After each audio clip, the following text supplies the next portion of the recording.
Many of BDI's programs have been empowering and employing those with disabilities for 6 decades. BDI now provides a full menu of programs supporting virtually every stage of life. It is an organization changing lives.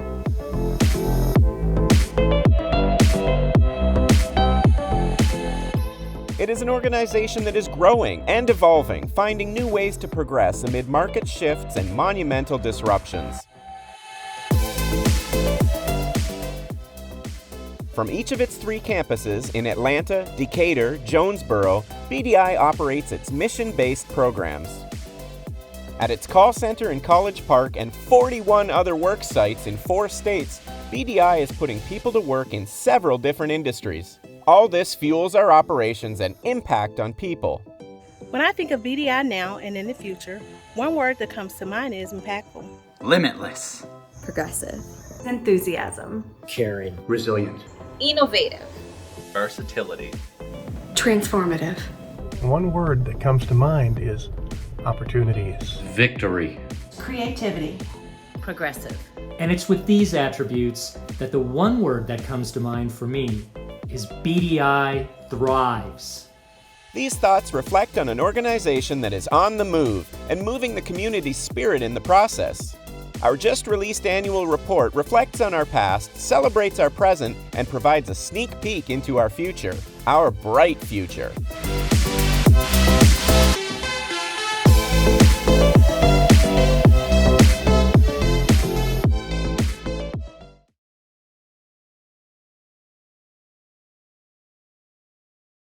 Good evening and welcome everyone to Synergy 2020.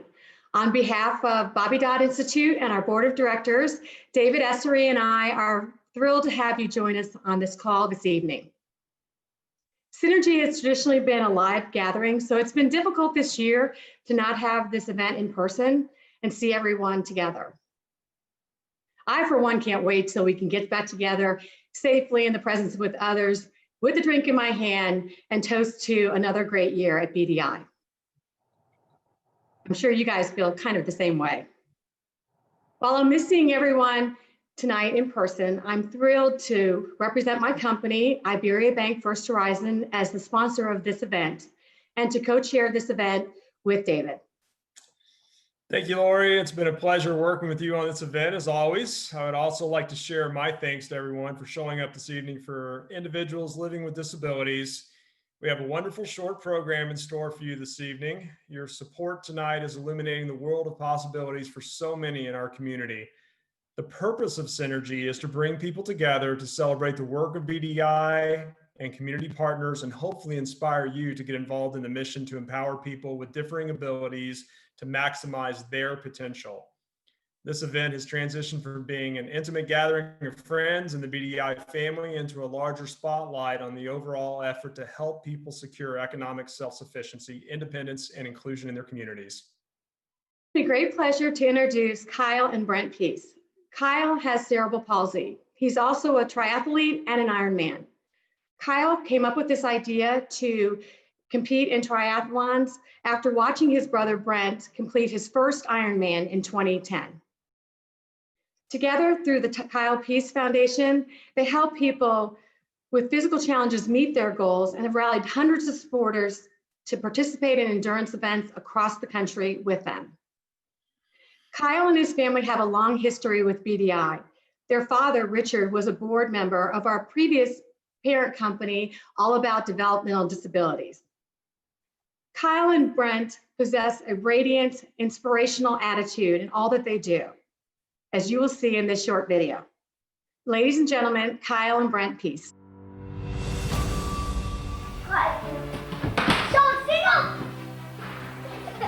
The most competitive athlete in our house is Kyle, because he's been competing to be just like everybody else his whole life. Kyle has spastic quadriplegia, so his body is fighting itself. From the earliest age, I wanted Kyle to be included in whatever we did, and so it was like, okay, well, let's just figure this out.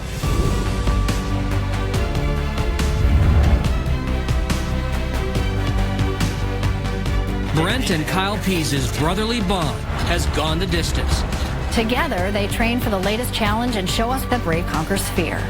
Brent says Kyle borrows his legs and Brent borrows Kyle's spirit. They compete as a team and raise awareness as a team as well. What we hope is that beyond this finish line, that so many more people want to come out and experience athletics in this fully inclusive way.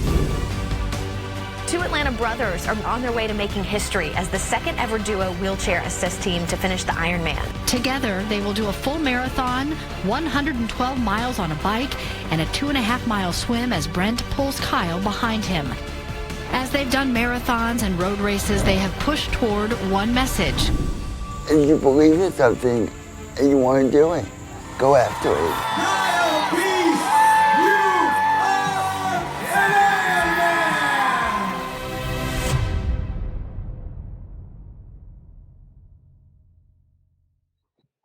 Well, thank you everyone for having us tonight. We're honored to be able to be here to share with such wonderful partners and friends at BDI and all the incredible work you all continue to do in our community.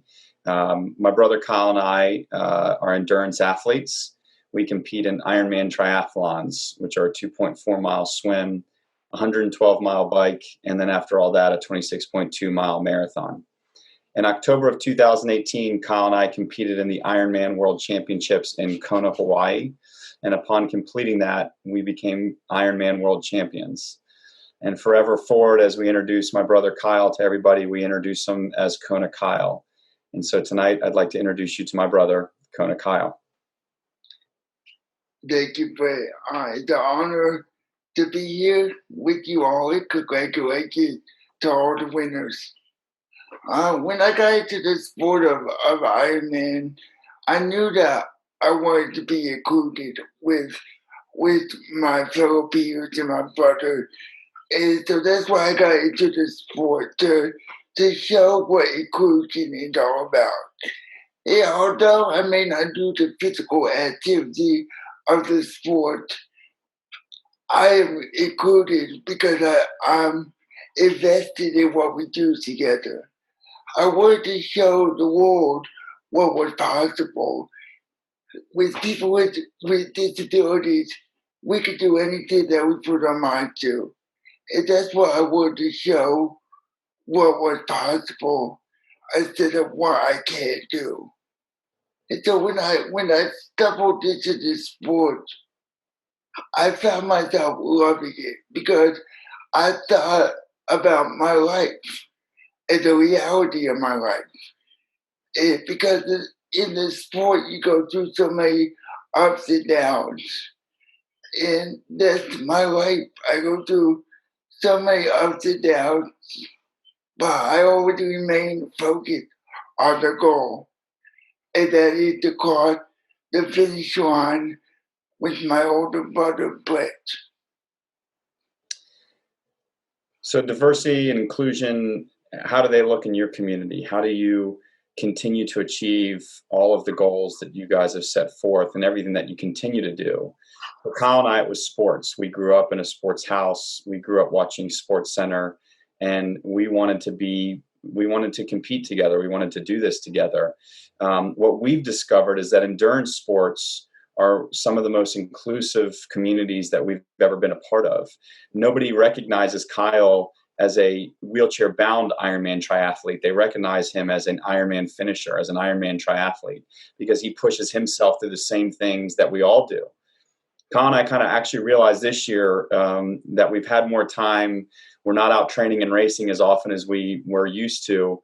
And we've had different conversations. And one of the things that we've both realized is that, we always talk about how hard it is for Kyle to push his body through these events. He still sits in a wheelchair 16, 18 hours a day. And so to go through the rigors of a 140.6 mile race, it takes a toll on his body. It beats him up physically. And part of Kyle, maybe a sick part of Kyle, but part of Kyle loves that. He loves to compete and to feel what we all feel when we're doing that. Similar to being in a work environment, just like everybody else, being in a living situation, doing what everybody else does. Ironman provides that for Kyle and for me as well. But one of the other things that we've realized is the mental fortitude that is required of Kyle to help get me through those events. Because carrying a human being for 140.6 miles is hard. It's a challenge. It's a big task. And inevitably, your mind will drift. It'll wander in the middle of those competitions. It'll start to beg you to stop. It's what happens in life. It's what happens to all of us. We're in the middle of a pandemic and we're all looking for an easy button. We're all looking for a way out.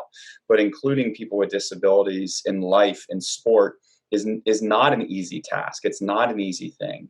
And providing that and bringing that diversity to the masses is something that Kyle and I are very proud to be a part of. But in all of these events, he has to do the same thing he does every single day and challenge himself mentally to push past all of these negatives, all of these things that feel like they're going to be a challenge.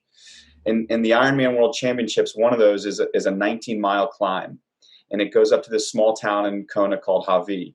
And it's one of the hardest parts of the courses for everybody, but especially for two people trying to push a 360-pound steel contraption with humans riding aboard our two-seater bike. And as we were going up that climb, we watched our speed drop from 15 miles an hour to 9 to 7 and to eventually going about 4 miles per hour. And Kyle could sense that I was getting tired. He could sense that I was struggling back there. And as the wind blew across our bike and slowed us down, as the heat bore down on us, Kyle could almost just sense that I was starting to disconnect. And his response was a simple one, is, "Can you go a little bit harder?" And I said, "I'm giving you all I got." And he said, "Just a little bit harder." And then he started chanting the lines from one of our favorite children's books growing up, The Little Engine That Could. And as he said, "I think you can, I think you can. I know you can, I know you can. Yes, we can." And just this slow, constant voice reminding me of what I was capable of. But imagine the mental energy that it took for Kyle. This climb, this 19-mile climb, took us nearly 2 hours to complete. It was the longest stretch of road in our day. And that whole way up, Kyle had to walk me through the whole thing. Imagine how that would feel. Imagine somebody like Kyle going into the workforce, going into his community and being included in all of those things, and the amount of mental energy that takes. And so we try to remind ourselves of that. I try to remind myself on the race course that while it might be physically demanding for me, it's mentally and physically demanding for Kyle. And so we have to use each other. That's our community. And it's a small one and it's an easy one. It's, in fact, in that sense, it's easy for me to include Kyle, to just bring him into the Ironman fold, to bring him into triathlons. But to take him to a larger place in the community requires even more people, even more mental energy. So as you think about that, as you think about the work and that you continue to do, what you continue to support, think about the energy that's being asked of you and that's being asked of everybody in the community that's trying to get in through all of these steps. It may not be a 19-mile climb. It might be a longer stretch of road. For us, that 19-mile climb represents so much more because together we did get to the top of that mountain. And when we reached that turnaround point, and as we started coming back down that hill, we watched our speed go from 4 to 11 to 15 and to eventually 34 miles per hour. And now the wind was blowing in our favor, and the Pacific Ocean was off in the distance. So sometimes you don't realize what's behind you until you get to the top, and you can finally realize what all the hard work you put in and what it was all worth. If we make it a 19-mile climb, and it was a very good 19-mile climb, but what I focused on was breaking that 19-mile climb into 1 mile. And we worked our way mile by mile. And we showed ourselves through those encouraging words that we're making in our childhood favorite book, that we could, that we had it in our mindset to press forward together and show our love and our determination for one another. That's what we did mile by mile. And slowly but surely we found ourselves at the finishing line. And that's what set us apart, is our love for one another, our tenacity for each other. And that's what BDI does, by showing their community that inclusion is at the forefront of what they do. And by bringing young people with disabilities into the workforce. It's showing diversity at its finest. So like Brett said, whether it's at a race or whether it's in your work community, keep showing what inclusion is all about. And there are going to be times that it will be hard. There are going to be times when you feel like you can't do it. But then, on the other side, you are not only showing yourself, but you're showing the community what you can do, rather what you can't do. So focus on the can-dos and focus on the message that BDI and that me and Brett continue to show that anything is possible. So imagine if Kyle had focused on the can'ts. Imagine if I had focused on the things that we couldn't do. Imagine if when Kyle asked if people in wheelchairs can do Ironmans, if I just said, no, they can't. They're not to be included in this sport, Kyle, or there's not a place for people in wheelchairs to do triathlons. Imagine as we climbed up to Javi, as Kyle said, I think you can, if I said, I know we can. If Kyle said, we can get there, and I said, there's no way we can. It's a constant battle. It's a constant grind. It's not easy. And that's part of what we love about it. Just like we pointed out, there's this part of Kyle that loves that his body is challenged in ways that he never thought possible. You know, when he wanted to be an athlete when he was younger, he was able to play, but a lot of times he had to play with an attachment. And that was that we had to call it wheelchair baseball or wheelchair basketball. But in an Ironman, in a triathlon, we don't have to do that. In endurance sports, Kyle has to do the same thing that everybody else does. And so we have to go through those struggles. We have to go through those challenges, and we have to work through it. We get to find out what we're made of, but more importantly, we get to show people what we're made of as well. When Kyle saw that first triathlon that he got to witness, it was the experience of all the competitors coming across the line. Some of them crawled across the finish line. Some of them ran across in jubilation. Some of them cried. Some of them screamed. But what he saw was their courage and their tenacity as they pushed themselves through this grueling distance. And so when we started to include Kyle in that, we didn't attach anything to it other than what he was capable of and what he was capable of showing everyone. So think through that in your community. Think through it as you push yourself through these challenging times and the challenging times that are coming tomorrow, because there will be more. There will be another 19-mile climb that we're going to have to get through. But there is a way to say, I know we can. There is a way for people like Kyle to be included in everything that we do, the workforce, in sport and in life. It's imperative that we include Kyle. It's imperative that we let them show people what they are truly capable of. Kyle is an Ironman world champion athlete. He shows us every single day through his grit, his tenacity, and his determination what he's capable of. But what are you capable of? What can you do? Where's your finish line? Where's your 19-mile climb? Bring people with you. Lean on your community. Share with your community and help show everybody what is truly possible.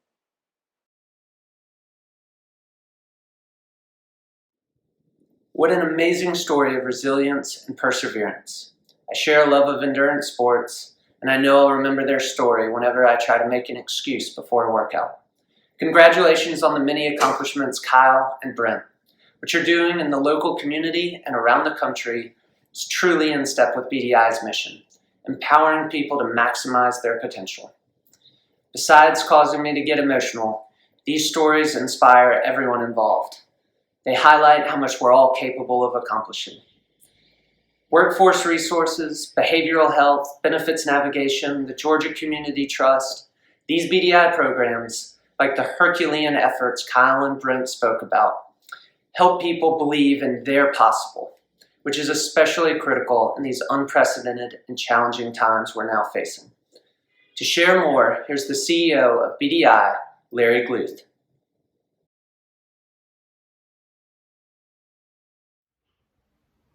Thanks, Quinn.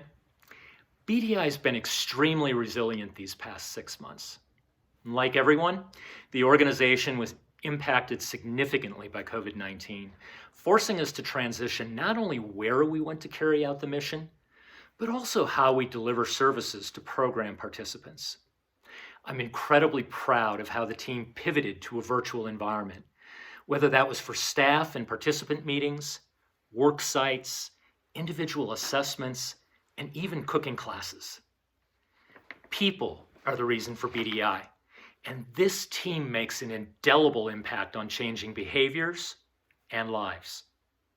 While we've overcome many headwinds and challenges over the past 8 months in serving over 1,300 unique individuals, we're currently facing what could be the biggest threat yet to the program services that so many rely on. Due to budget shortfalls at the state level, BDI has lost well over $1 million in funding to its program services. This jeopardizes BDI's ability to be the backstop for those waiting on their state waivers for services, as we're the only organization currently providing intensive family support. On your screen, you'll see a few statistics supporting the gravity of the challenge. So we'd be so grateful for your support to offset these significant financial losses. $3,600 provides a year of family support, $1,800 half a year, and $1,200 is the average cost to assist a family in navigating the process to secure a lifetime of Social Security benefits. A contribution of $500, $250, or even $100 will make a difference. You can simply go to bobbydodd.org/join/give or text to give at the number on your screen. So thank you. Please know how much your support means to those we empower and employ. But don't just take it from me. Hear it for yourself. Hard for me to make friends because of Bobby Dodd Institute. I have been able to meet new friends at the horse farm day camp at Linecrest Farms. I have also met friends at the weekly tech club sponsored by Spectrum, as well as Camp Journey at Fort Yargo State Park. Thank you, BDI. And we have had a lot of help from BDI. We've had very useful information. They have helped us tremendously with telling us what we could do to help him out. Thank you for helping me in my community.